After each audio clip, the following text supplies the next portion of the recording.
जय श्री राधे कृष्ण। आप सभी का आपके अपने YouTube channel VK Mishra present में बहुत बहुत स्वागत है।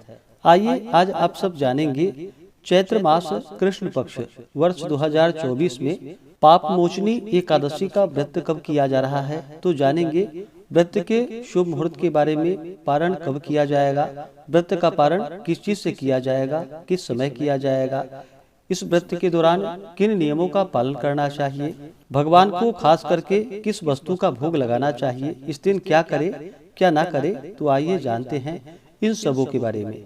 आप सभी भक्तों को पाप मोचनी एकादशी व्रत की ढेर सारी शुभकामनाएं। आप सभी के जीवन में लक्ष्मी नारायण की कृपा से आप सभी को सभी प्रकार के सुख और समृद्धि की प्राप्ति हो। प्रत्येक माह के कृष्ण पक्ष और शुक्ल पक्ष की एकादशी तिथि के दिन एकादशी का व्रत धारण किया जाता है। एकादशी का व्रत जो कि भगवान विष्णु भगवान श्री कृष्ण को अति प्रिय होता है, इसे एकादशी या 11 व्रत के नाम से जाना जाता है। प्रत्येक एकादशी व्रत का अपना अपना विशेष महत्व माना गया है। इसी प्रकार से चैत्र माह के कृष्ण पक्ष में पड़ने वाली पाप मोचनी एकादशी व्रत का अपना विशेष महत्व है। जो भी भक्त सच्ची श्रद्धा के साथ, नियम और निष्ठा के साथ पाप मोचनी एकादशी का व्रत धारण करते हैं, तो इस व्रत के प्रभाव से व्यक्ति के सभी प्रकार के पापों का नाश होता है। यदि कोई जीव मृत्यु से पूर्व दुखी है, तो इस एकादशी व्रत का फल आप यदि संकल्प करके उनके कान में कह दें, तो वह महापापी जीव भी मोक्ष पा जाता है। इस दिन भगवान विष्णु, माता लक्ष्मी और भगवान श्री कृष्ण के चतुर्भुजी स्वरूप का पूजन करना चाहिए। इस व्रत को धारण करने वाले को, कथा श्रवण करने वाले को, जो कि हजारों गौदान का पुण्य फल प्राप्त होता है, तथा ब्रह्म हत्या, स्वर्ण चुराने का पाप, शराब पीने का पाप, गुरु पत्नी गमन का पाप एवं संसार के समस्त पापों को यह पाप मोचनी एकादशी जो कि नष्ट करने वाली है। जो भी भक्त एकादशी का व्रत धारण करते हैं, उन्हें एकादशी व्रत के लिए, जो कि दशमी, एकादशी और द्वादशी, इन 3 दिनों तक व्रत में नियमों का पालन करना चाहिए। इन 3 दिनों में जो कि काश्य पात्र में भोजन नहीं करना चाहिए, मसूर, चने, मिथ्या भाषण, शाक, शहद, तेल, मैथुन, द्युत और काम क्रोध आदि का त्याग करना चाहिए। व्रती को दशमी के दिन से नियम का पालन करना चाहिए। दशमी तिथि के दिन और द्वादशी तिथि के दिन, इन दोनों दिनों जो कि हविष्यान्न भोजन ग्रहण करना चाहिए। हविष्यान्न भोजन में जैसे कि जौ, गेहूं, मूंग, सेंधा नमक, काली मिर्च, शर्करा और गौघृत आदि का जो कि एक बार भोजन दशमी और द्वादशी के दिन जहाँ तक हो सके करना चाहिए। दशमी के दिन सूर्यास्त होने से पहले ही भोजन करना चाहिए। दशमी की रात्रि एकादशी व्रत का स्मरण करते हुए, भगवान विष्णु के नामों का स्मरण करते हुए सोना चाहिए। और एकादशी की सुबह ब्रह्म मुहूर्त में उठ करके फिर सुबह नित्य क्रियाओं से निवृत्त होकर के स्नान करके शुद्ध वस्त्र धारण करके व्रत का संकल्प लेना चाहिए। भगवान से प्रार्थना करनी चाहिए कि हे भगवान विष्णु, आज मैं पाप मोचनी एकादशी का व्रत धारण करने जा रहा हूँ या करने जा रही हूँ।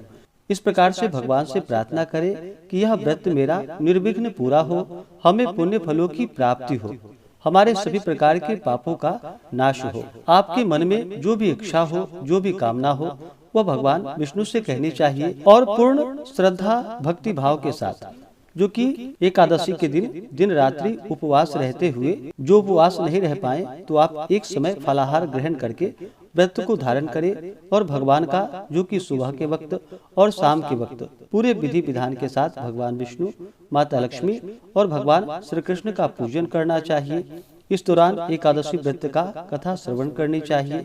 भगवान विष्णु के स्तोत्र आदि का पाठ या श्रवण करनी चाहिए। भगवान की आरती करनी चाहिए। इस दिन भगवान का जो कि उत्तम प्रकार के गंध पुष्प, धूप, दीप आदि से पूजन करके नैवेद्य आदि अर्पित करनी चाहिए। भगवान विष्णु को अक्षत नहीं चढ़ाया जाता है, इस बात का ध्यान रखें। अक्षत की जगह उन्हें काले तिल चढ़ाएं।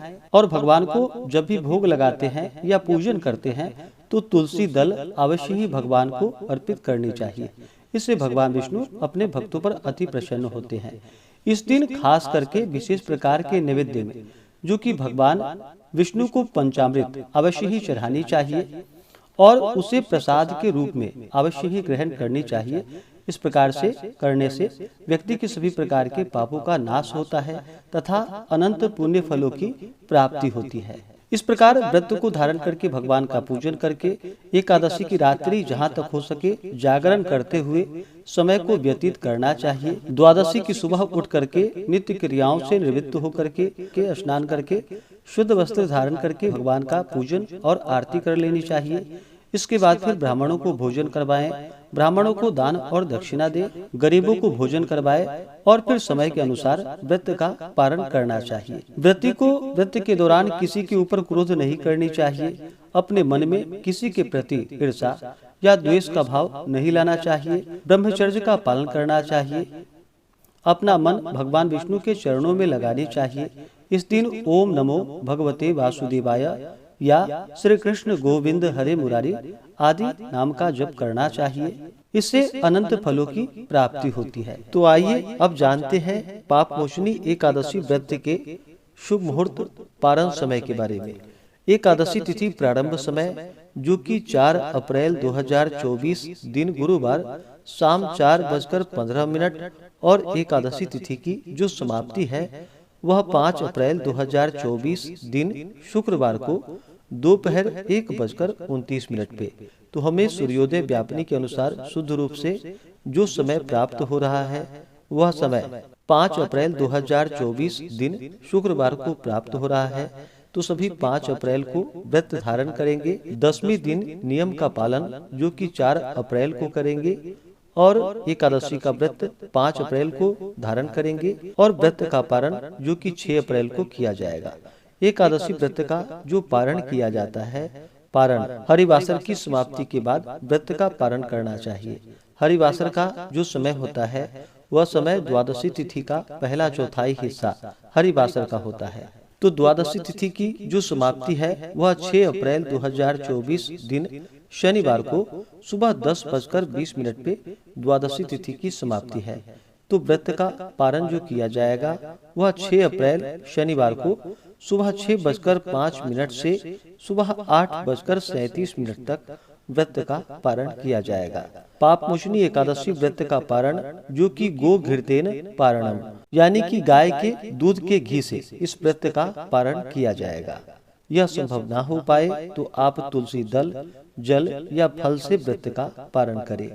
एकादशी तिथि के दिन ब्रह्म मुहूर्त का जो समय है वह समय सुबह 4:35 से सुबह 5:21 तक होगा। सूर्योदय का समय सुबह 5:45 और सूर्यास्त शाम 6:16। राहु काल का जो समय होगा 5 अप्रैल को वह समय सुबह 10:26 से दोपहर 12:01 तक होगा और 6 अप्रैल को राहु काल सुबह 8:52 से सुबह 10:26 तक होगा। राहु काल समय के दौरान कोई भी शुभ कार्य या नया कार्य नहीं करना चाहिए, इस बात का ध्यान रखें। नक्षत्र जो कि धनिष्ठा नक्षत्र शाम 6:07 तक होगा। उसके बाद शतभिषा नक्षत्र। योग जो कि एकादशी तिथि के दिन श्राद्ध योग होगा सुबह 9:56 तक। उसके बाद शुभ योग होगा।